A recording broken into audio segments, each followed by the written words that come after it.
In this video, we are going to continue our discussion of climate feedbacks with another example. This one is the Southern Ocean glacial CO2 storage. Now, this is an interesting one because it really combines a lot of the things that we've talked about in this course: circulation, biology, the links between atmospheric gases and interior ocean gases. And we'll talk a little bit more about this later, actually, in Module 8, when we're talking about sort of paleoceanographic view of climate. But right now we're going to talk about this mechanism in a little bit more detail. So if you look at a map of surface nutrients, this is nitrate. It is one of the macronutrients needed for phytoplankton growth.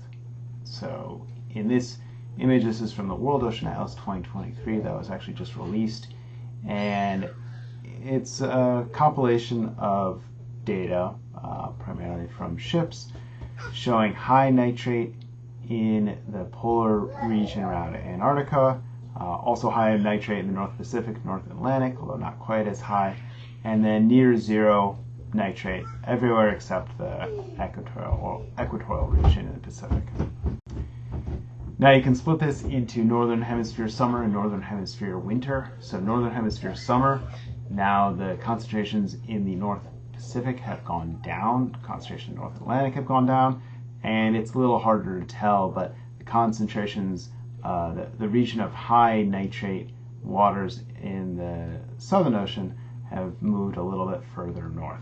If you look, there's more of the region showing greater than 25 present in the Southern Ocean because it's winter down there, nutrients aren't being utilized. So in the Northern Hemisphere, the decreased nitrate is due to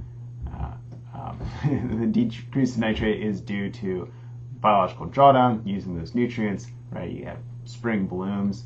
And now if we look at the Northern Hemisphere winter, there is a lot of excess nitrate available in the North Pacific and North Atlantic, not as much available in the Southern Ocean, where you have biological production in the Southern Ocean using those nutrients. And so these regions with excess nutrients, even in the summer of the respective hemispheres, when there's light, when the mixed layers are shallow, and there's enough other things needed for biological production, but you're still not using all of these critical macronutrients, these are called high nutrient low chlorophyll regions, HNLC regions. And what this means is that there is something else limiting the biological production in these regions. So iron is often at least the primary limiting micronutrient in these regions. So it's a micronutrient. It's not needed in the same amount as these macronutrients like nitrate and phosphate, but it is still critical for biological growth.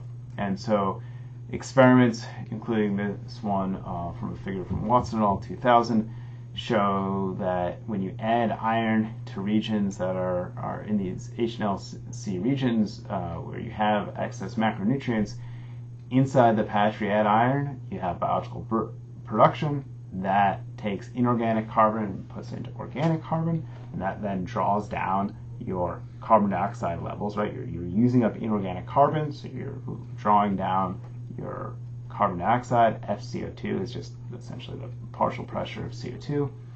Inside the patch, the carbon dioxide goes down. Outside the patch, it does whatever it's going to do. So when you add iron, you do stimulate photosynthesis. You draw down CO2.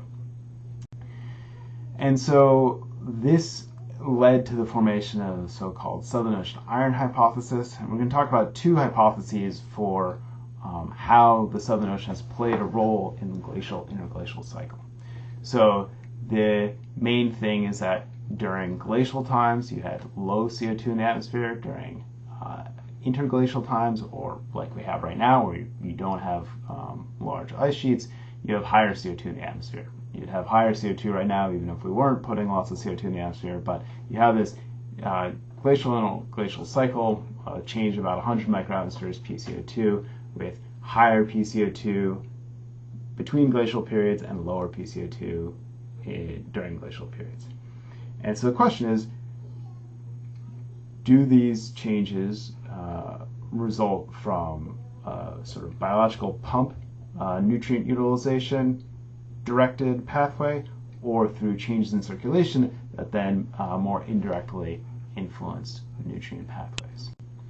So the iron hypothesis is one where we have some increase in iron to the surface ocean, and that stimulates biological production. So in all these regions in the ocean where we have these excess nutrients in the surface, those are nutrients that, if they were used, could fix more organic carbon, drawing down CO2 further than it is currently. So increased iron input to the surface ocean allowed more phytoplankton use all these excess nutrients, and so you lowered the pool of excess nutrients in the surface ocean, increasing the biological pump, so that then brings carbon from the surface ocean down to the deep ocean and draws down atmospheric CO2. So you're drawing down that atmospheric CO2 and storing it in the deep ocean. Now you've got less atmospheric CO2 that results in colder temperatures. And so this is one of the things that was thought to spur at least part of the carbon dioxide difference between glacial and interglacial times.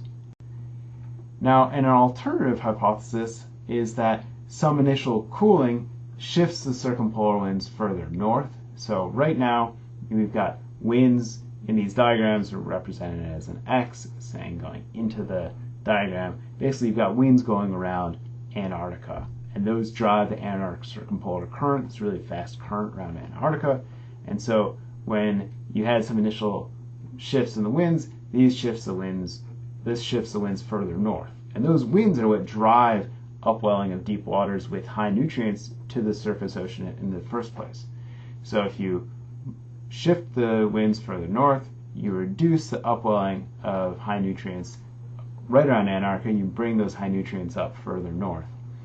And so more of the remaining nutrients around Antarctica are used up. You've got less supply, but the biological pump is still active, so you still have surface production using those nutrients. You're bringing less nutrients up into the Southern Ocean, and so this smaller pool of unused nutrients means you are now increasing carbon storage in the deep ocean. Okay, so it's kind of the same end mechanism as the iron hypothesis, but it's a different starting mechanism. We got a different driver.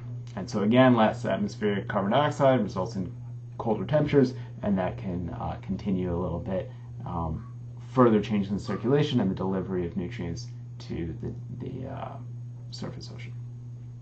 So two competing hypotheses, and right now there's thought to be multiple changes that sort of combined to give us these glacial and interglacial changes in CO2.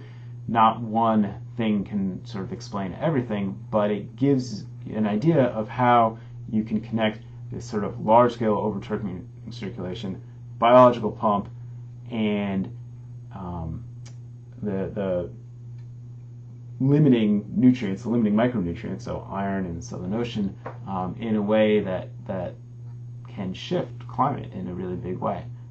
So I like these hypotheses because they really, you have to bring together a whole number of concepts. But again, this is another feedback that, contrary to the initial carbonate compensation depth one, this is feedback that actually can help spur more of the shift between glacial and interglacial cycles. So, interesting stuff, and hope you enjoyed learning about it.